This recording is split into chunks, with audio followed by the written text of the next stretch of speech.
Nous sommes pour la fermeture définitive de cette usine et nous soutenons de manière assez claire et transparente les décisions prises par le gouvernement, notamment le ministère de l'Environnement. Ce n'est pas la première fois que cette usine reçoit des notifications de mise en demeure.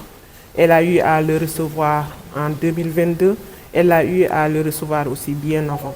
Et l'ensemble de ces mises en demeure, la plupart du temps, étaient basées sur des constats que nous-mêmes nous avons vérifiés et que nous pouvons aussi attester, des constats de contamination du site par plusieurs polluants, notamment le plomb et même tantôt le mercure et d'autres substances qui sont nocifs.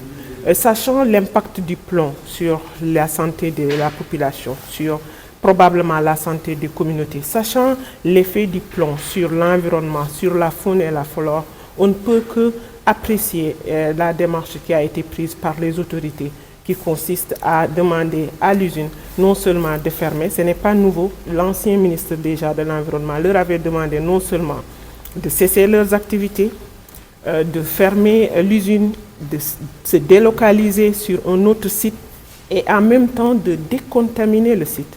Donc notre démarche aujourd'hui pour ce qui concerne le CRADEX, au-delà d'éclairer davantage le Parlement à travers sa commission sur le développement durable, l'environnement et la transition écologique, c'est aussi mettre sur la table d'autres arguments qui permettent effectivement de relever la pertinence de la démarche du ministre de l'Environnement jusqu'ici. Et nous espérons que cette mise en demeure ne sera pas comme les autres mises en demeure, juste une lettre morte qui, après, n'aura aucune effectivité.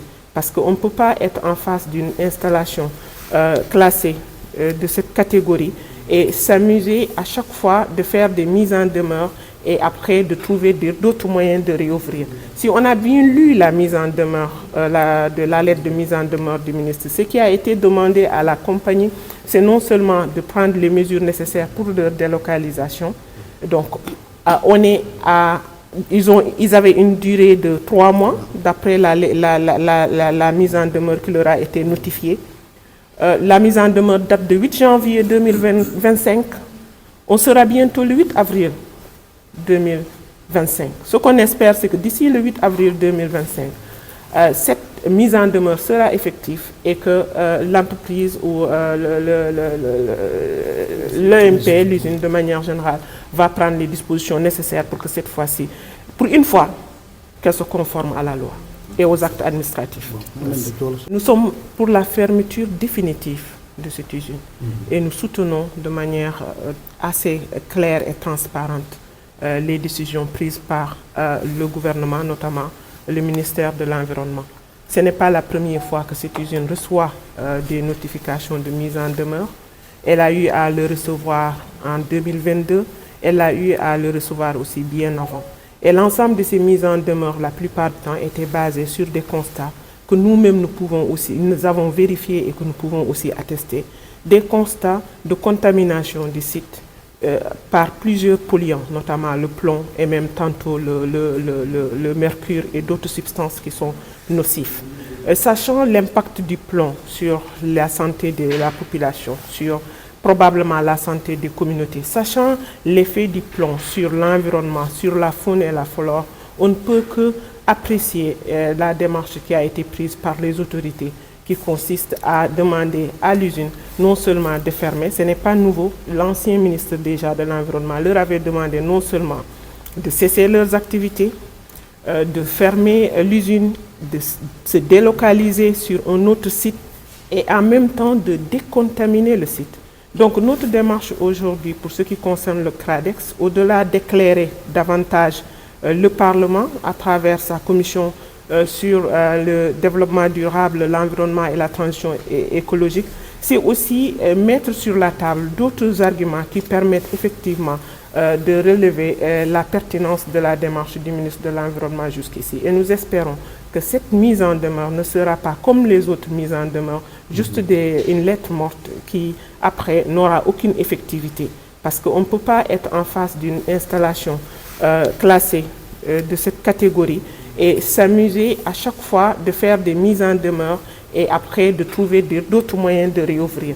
Si on a bien lu la mise en demeure, de la lettre de mise en demeure du ministre, ce qui a été demandé à la compagnie, c'est non seulement de prendre les mesures nécessaires pour leur délocalisation. Donc, ils avaient une durée de 3 mois d'après la mise en demeure qui leur a été notifiée.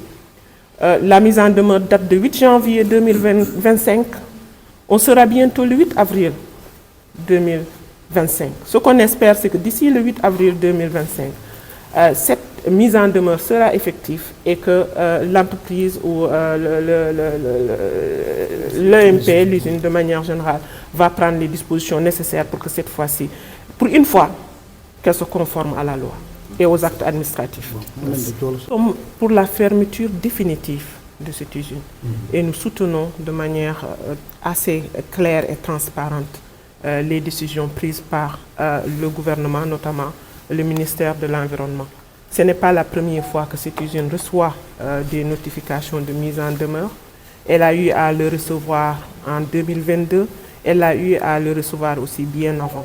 Et l'ensemble de ces mises en demeure, la plupart du temps, étaient basées sur des constats que nous-mêmes nous avons vérifiés et que nous pouvons aussi attester. Des constats de contamination du site par plusieurs polluants, notamment le plomb et même tantôt le mercure et d'autres substances qui sont nocifs.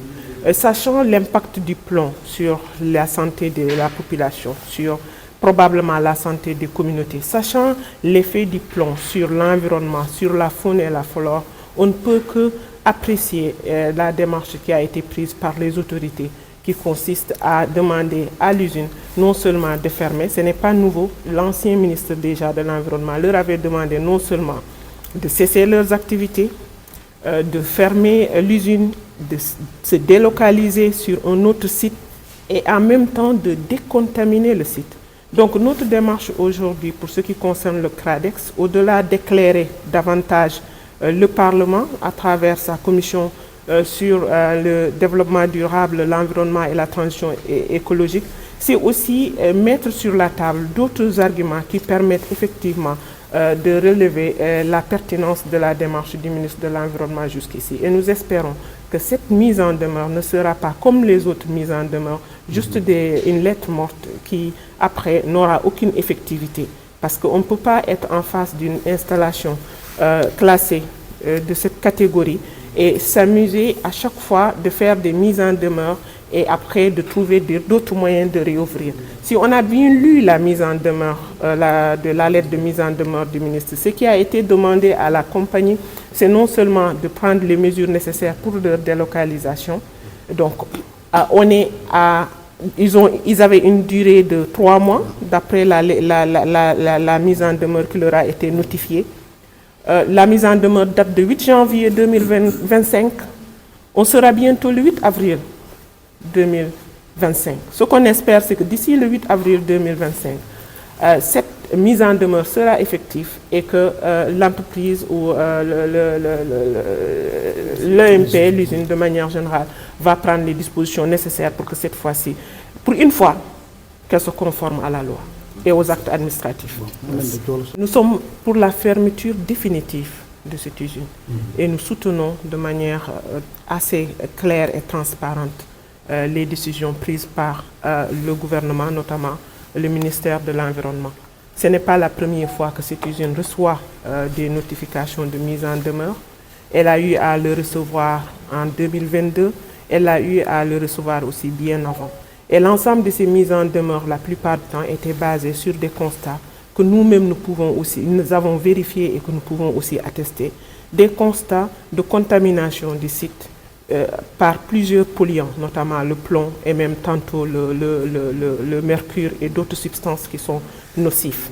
Sachant l'impact du plomb sur la santé de la population, sur probablement la santé des communautés, sachant l'effet du plomb sur l'environnement, sur la faune et la flore, on ne peut que apprécier la démarche qui a été prise par les autorités, qui consiste à demander à l'usine non seulement de fermer, ce n'est pas nouveau, l'ancien ministre déjà de l'Environnement leur avait demandé non seulement de cesser leurs activités, de fermer l'usine, de se délocaliser sur un autre site et en même temps de décontaminer le site. Donc notre démarche aujourd'hui pour ce qui concerne le CRADEX, au-delà d'éclairer davantage le Parlement à travers sa commission sur le développement durable, l'environnement et la transition écologique, c'est aussi mettre sur la table d'autres arguments qui permettent effectivement de relever la pertinence de la démarche du ministre de l'Environnement jusqu'ici. Et nous espérons que cette mise en demeure ne sera pas comme les autres mises en demeure, juste une lettre morte qui, après, n'aura aucune effectivité. Parce qu'on ne peut pas être en face d'une installation classée de cette catégorie et s'amuser à chaque fois de faire des mises en demeure et après de trouver d'autres moyens de réouvrir. Si on a bien lu la mise en demeure, de la lettre de mise en demeure du ministre, ce qui a été demandé à la compagnie, c'est non seulement de prendre les mesures nécessaires pour leur délocalisation. Donc, ils avaient une durée de 3 mois d'après la mise en demeure qui leur a été notifiée. La mise en demeure date de 8 janvier 2025. On sera bientôt le 8 avril 2025. Ce qu'on espère, c'est que d'ici le 8 avril 2025, cette mise en demeure sera effective et que l'entreprise ou l'EMP, l'usine de manière générale, va prendre les dispositions nécessaires pour que cette fois-ci, pour une fois, qu'elle se conforme à la loi et aux actes administratifs. Honorable député Amy Ndiaye, président de la Commission du développement durable et de la transition écologique. Bon, comme vous le savez, on a reçu aujourd'hui l'ONG CRADES ainsi que les impactés du village de Niakhaté concernant l'installation de l'usine de recyclage de plomb EMP Industrie. Et la semaine passée, on a eu à visiter l'usine sous la demande du DG de l'industrie. Et comme on l'avait dit, on avait véritablement discuté avec les experts et ils nous avaient fait savoir en tout cas qu'ils respectaient toutes les normes environnementales pour la mise en place de l'usine. Mais ils avaient reçu une demande de mise en demeure du ministère de l'Environnement et de la Transition écologique. Et suite à cela, qu'ils nous avaient conviés, et après leur avoir écouté aussi que les travailleurs qui sont là-bas, on avait décidé aussi de rencontrer les impactés. C'est la raison pour laquelle on les a reçus aujourd'hui.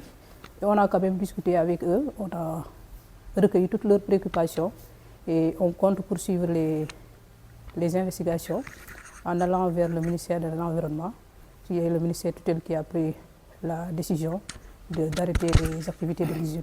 Pour les rassurer, pour leur dire que nous, en tant que commission du développement durable, on est animés par la protection de l'environnement. Et c'est une question qui nous préoccupe principalement.